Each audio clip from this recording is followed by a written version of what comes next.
नहीं जाता है लेकिन बिजनेस के लिए ज़रूरी है, जैसे furniture, plant and machinery, land and building, goodwill, patent, trademark, copyright वगैरह वगैरह, ये सब ये बेचा नहीं जाता है, लेकिन व्यापार की ज़रूरत है, इसके बगैर व्यापार चल भी नहीं सकता। तो ये कौन सी एसेट्स है? Fixed assets. इसको फिक्स्ड एसेट्स को नॉन करेंट एसेट्स कहते हैं।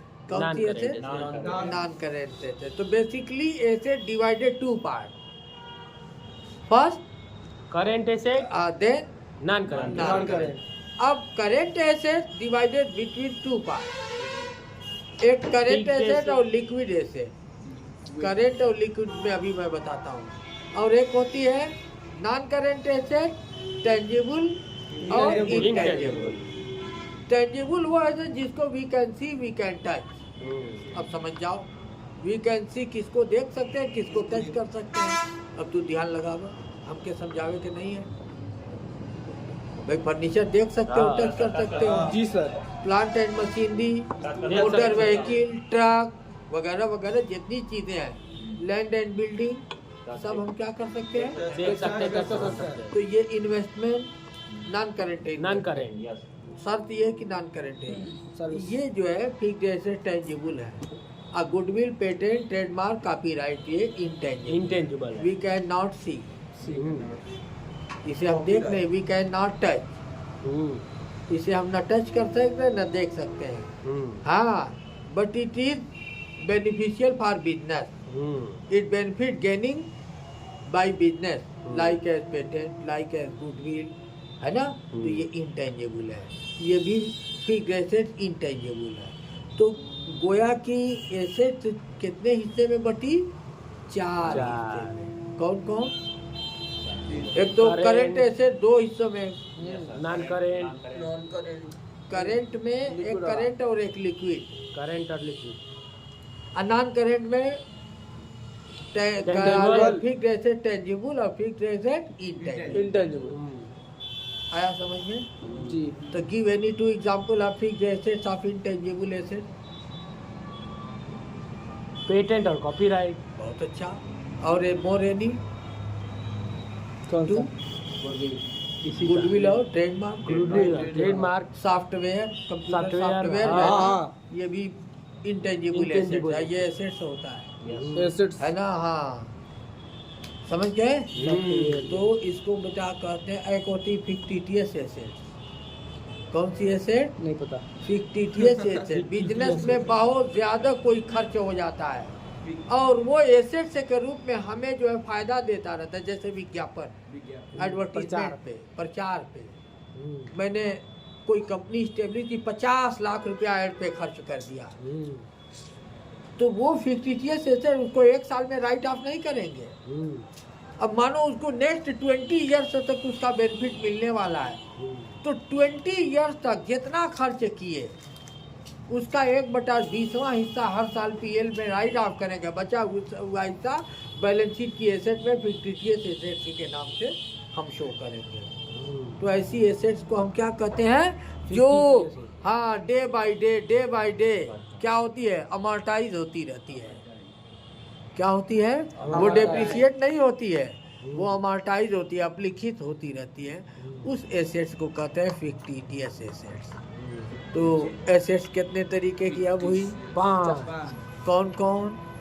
करेंट, लिक्विड, है ना। उसके बाद टेंजिबल, इंटेंजिबल और फिक्टिशियस। क्या नाम है? Fictitious, FICTIOUS, fictitious assets. FICTIOUS,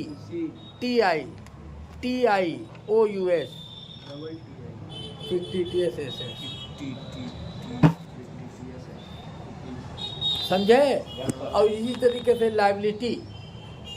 liability 2 तरीके की।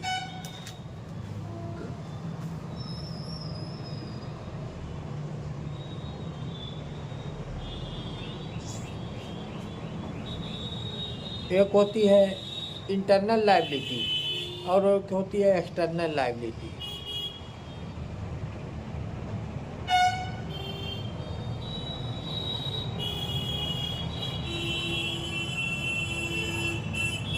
इंटरनल लायबिलिटी में owner fund capital, owner fund, internal liability owner fund, जिसको कैपिटल कहा जाता है।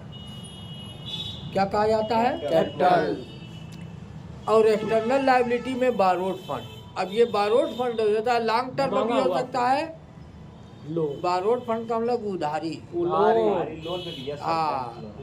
बारोड फंड जो होता है ये 2 टाइप्स होता है, एक नॉन करेंट लायबिलिटी और एक करेंट लायबिलिटी। वो लायबिलिटी जो within 1 year is liable to pay, वो करेंट लायबिलिटी है। उधार अब मैक्सिमम अगर उधार खरीदेंगे तो 1 साल का, अधिक से अधिक 1 साल से बेसी का उधार फिर करेंट लायबिलिटी नहीं होगा। बैंक ओवरड्राफ्ट है, क्रेडिटर है, बीपी है ना, ये करेंट लायबिलिटी का। आउटस्टैंडिंग एक्सपेंसेस है, एडवांस इनकम है, ये करेंट लायबिलिटी है। लेकिन लॉन्ग टर्म लोन, बैंक से लोन ले लिए, कंपनी के केस में कंपनी डिबेंचर इशू करे तो इसे कहते हैं non current liability, borrowed fund, non current liability. जो एज कैपिटल की ये क्या होता है, इस्तेमाल होता है बिजनेस में।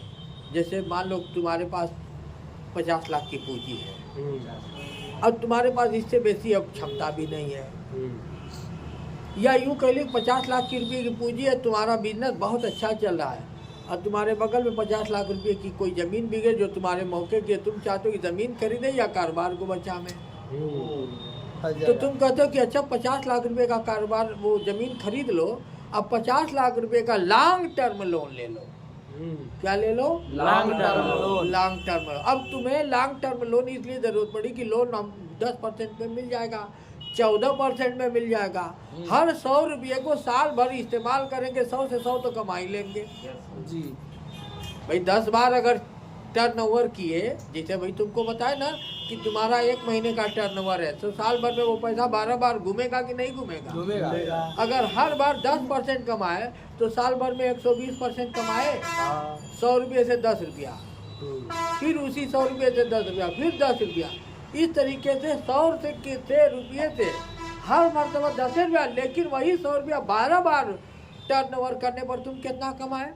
120 रुपया। तो तुम अपने पैसे का 120%, 100% नफा कमाए, लेकिन टर्नओवर का 10%, अपने पैसे का 100% कमाए, लेकिन टर्नओवर का कितना?